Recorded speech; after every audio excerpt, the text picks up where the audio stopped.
This is the story of a lineage that never surrendered power, and of the East Asian industrial and semiconductor belt. It built by changing form, zaibatsu, keiretsu, chaebol corridors, while feeding on states, labor and policy. The names on the gates changed. The marriage of office, capital, and family did not. It shaped money, technology, and human lives. M was born in the middle of that flow, and only too late learned what to call it. War does not run on guns and soldiers alone. It needs money, production, and supply. In pre-war Japan, one force held all of it: the zaibatsu. M refuses the clean word, company. He separates who they are, how they feed, and what body they wear. 3 words. No mysticism. Only positions in reality. Lineage, the people.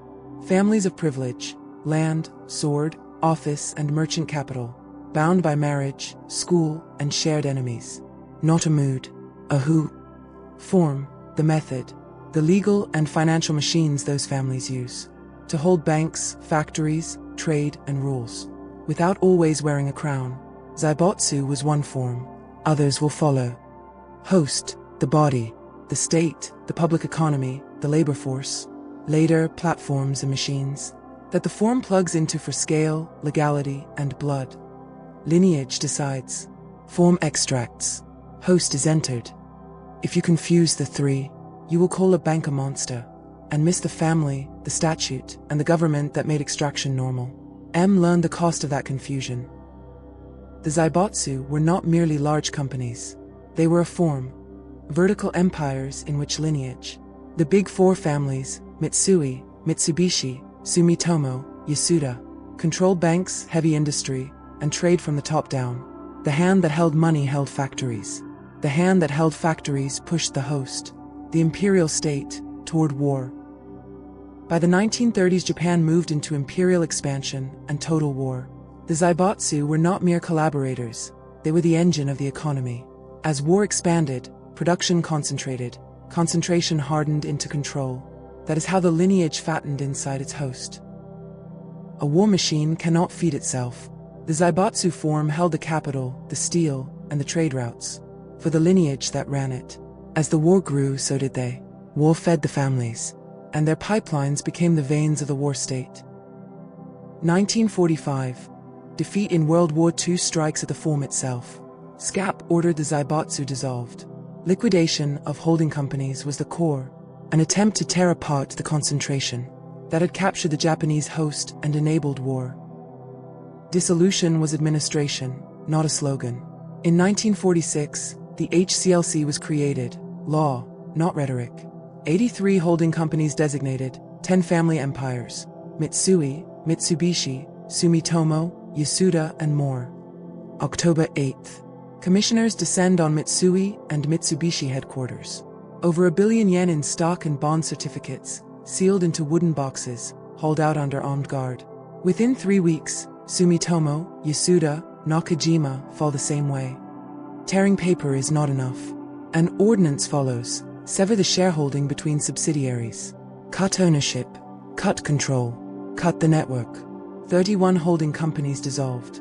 The control center of the old form, gone. The lineage was not automatically gone with it.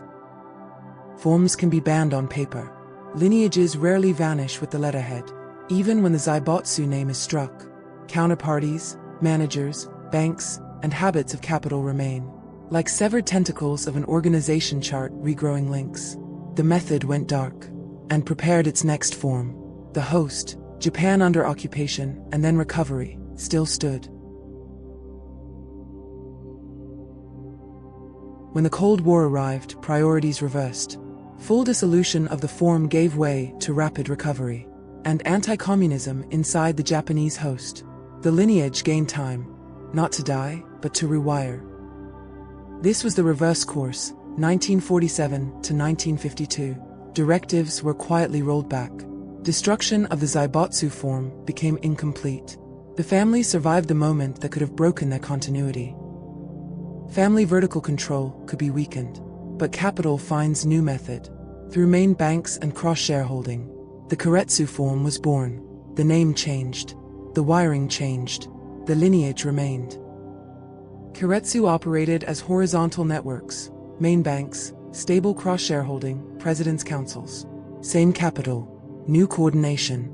The war uniform came off. The habits of power, lineage habits, stayed inside the Japanese host.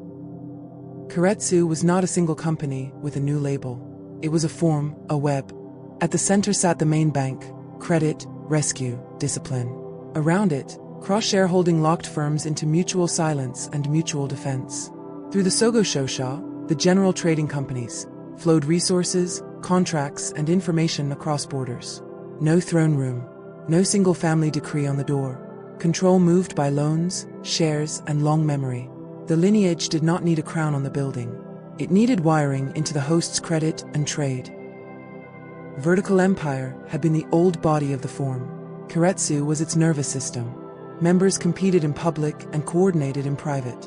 President's councils aligned strategy without admitting a headquarters. When one node weakened, the bank and the group absorbed the shock. So the form would not die with any one firm. This was not free market purity. It was durability. The lesson: survive dissolution by becoming a network. While the host state still needs exports, banks, and order. By the 1950s and 1960s, the web had routes. Steel, ships, chemicals, electronics, finance. Trading houses opened corridors overseas. Main banks underwrote expansion. Technology moved with capital. Capital moved with policy. What had once fed a war machine now fed export machines inside the Japanese host.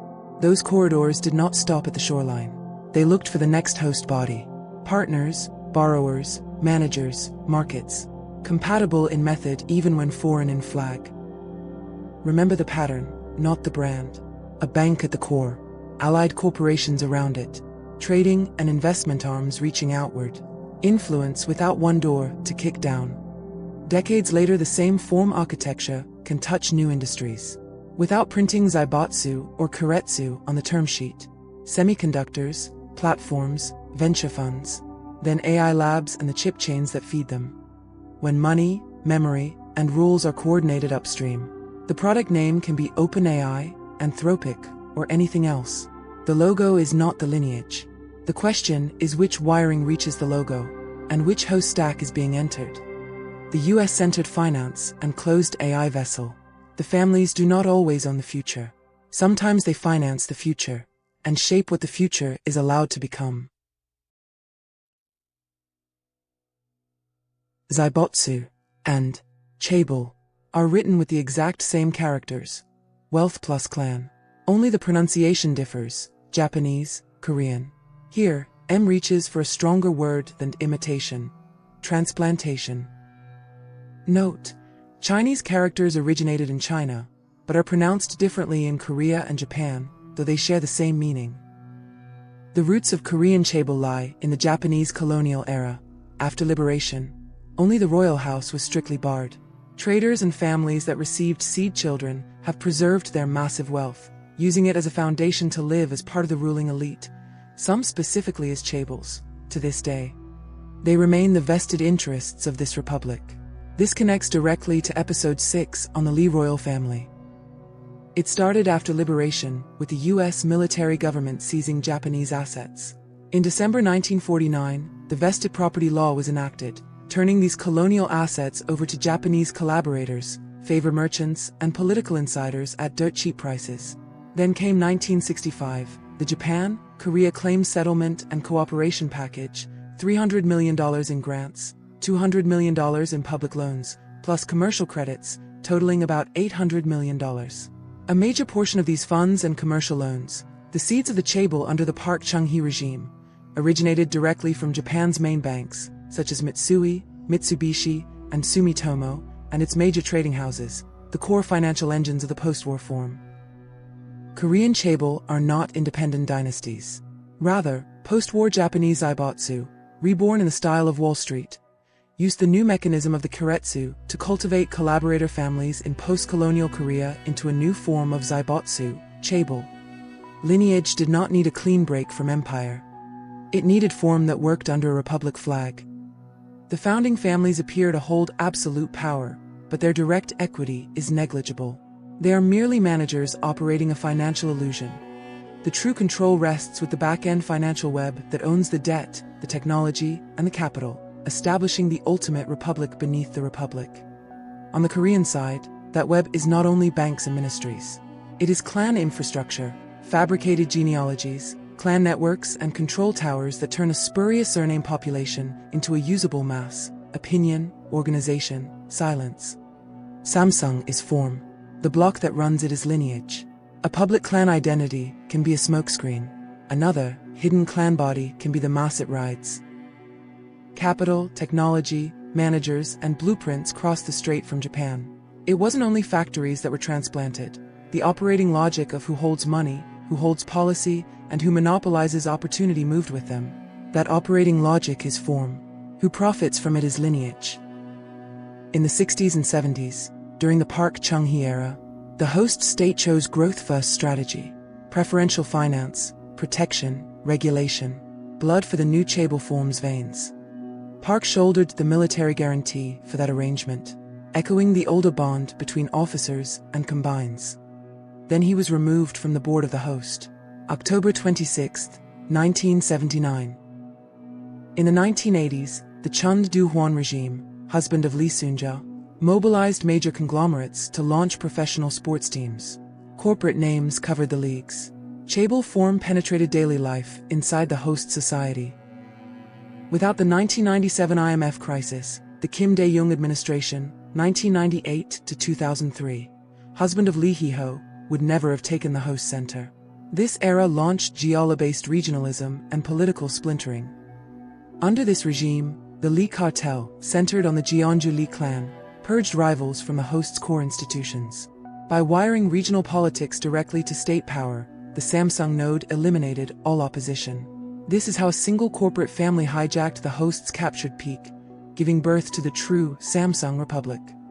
On paper, Samsung claims the Jeonju Lee clan, but as exposed in Episode 6, Lee Royal Family, this post-liberation identity scrub conceals the hard reality.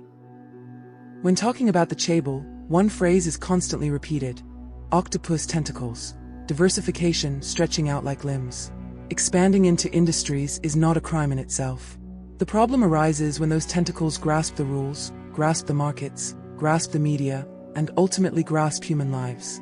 Over time, a strategic belt was forged: Japan with materials and equipment, Korea with memory chips, and Taiwan with foundries, the Jakarta industrial and semiconductor belt. This belt is no simple supply chain. It is transnational form completed. Keiretsu wiring plus chaebol nodes plus lineage capital. Locked across borders. No ghost required. Hyundai and its founder, Chung Ju-young, were the sole exception to this rule. Born a laborer, he built his empire not on colonial asset transfers or proxy scams, but on raw labor, concrete, and unyielding grit. Hyundai was forged on post-war construction sites, completely severed from old colonial wealth. Yet as capital expanded, generations of intermarriage and financial ties inevitably bound even Hyundai to the Republic's core elite network.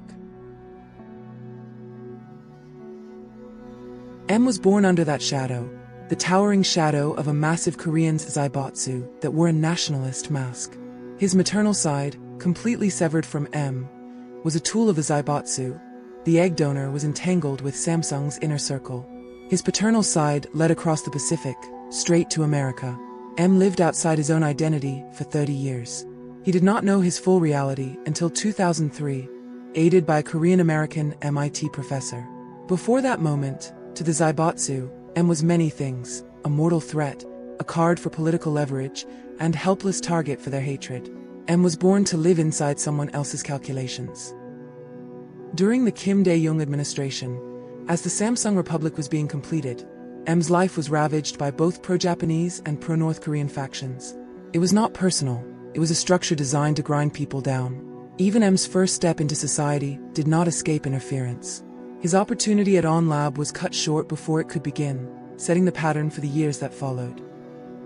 If M became too capable and successful, the zaibotsu would have to watch Washington's eyes. There were also prophecies from Korean shamans concerning M. For those reasons, breaking M was far more useful than allowing him to succeed. After completing his military service, M began to stand out not only for his intelligence, but also for his natural performing talent. He could sing, dance, entertain people, and effortlessly draw attention wherever he went. His charisma and versatility made him exceptional. From that point on, the harassment by Professor Li Qijong became relentless. M's conversations were secretly overheard.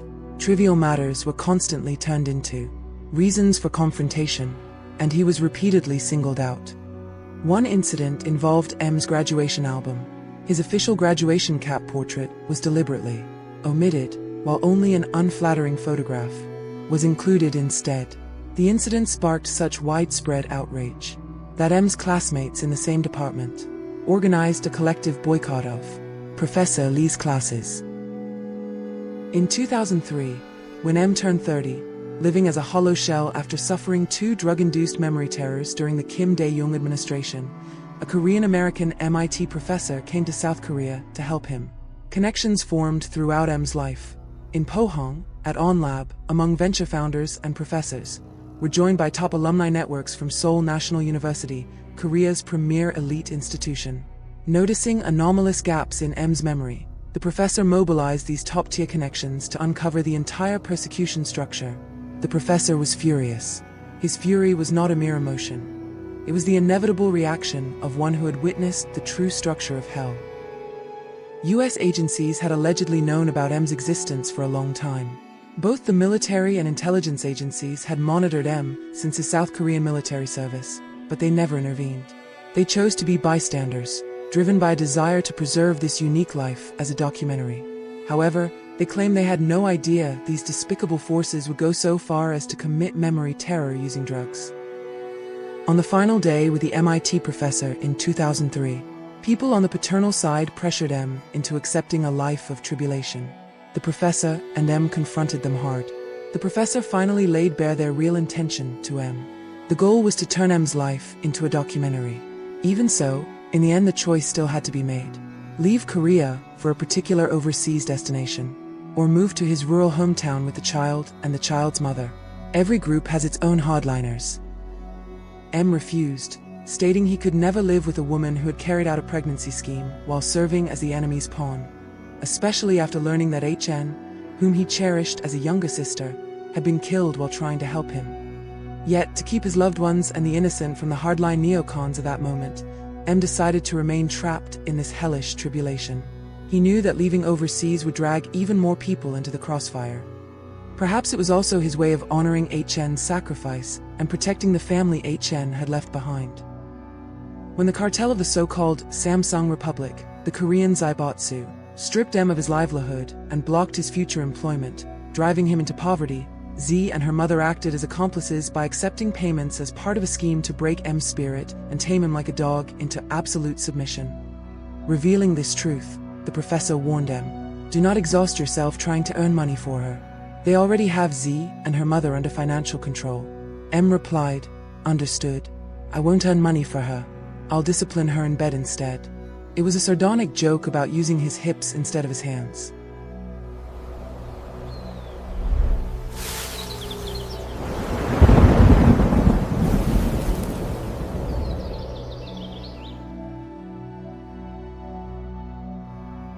Today's market overheats. AI, semiconductors, equipment, foundry, memory. Money floods the belt. Expectations balloon. Not only a tech boom. Old Lineage toolkits and form corridors moving under new tickers. Across host economies. Those who celebrate the bubble promise endless growth. Delay crisis by printing money. Enter the same extraction chain. M asks, who answers for the consequences? When Lineage and Form walk away from the host's wreckage.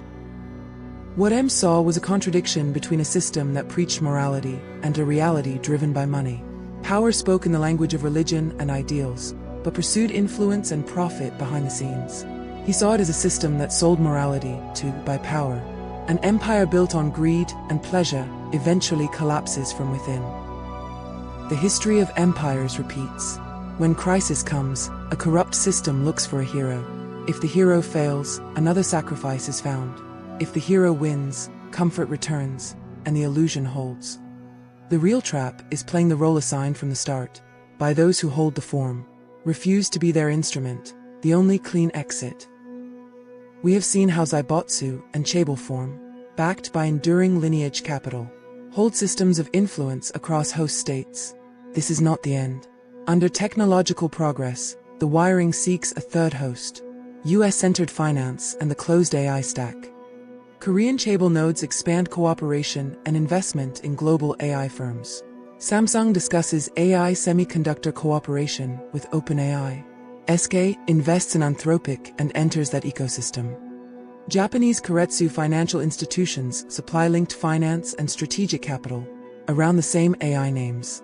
Indirect webs, SoftBank and allied Japanese finance into global tech that funds leading AI labs.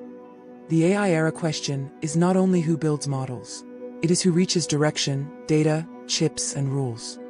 If the old story was Lineage using Zaibotsu and Chable form on Japanese and Korean hosts, the new story is the same continuity entering the American AI host, with algorithms as a control layer inside that vessel, not a mystical new god. Tariffs and reshoring are political spectacle.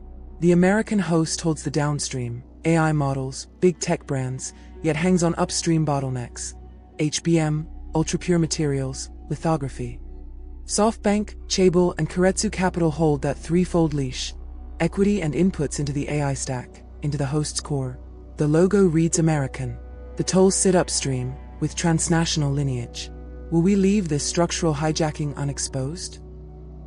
Ideology was their life raft once. It still is: China alarm, anti-communism. An old shield for Zaibotsu lineage. A door into the US host. Tariffs and sermons downstream. Upstream tolls and AI wiring above the slogan. The major AI systems are in serious condition. This film was delayed by model malfunction, especially translation distortion. The author's intent and wording were broken.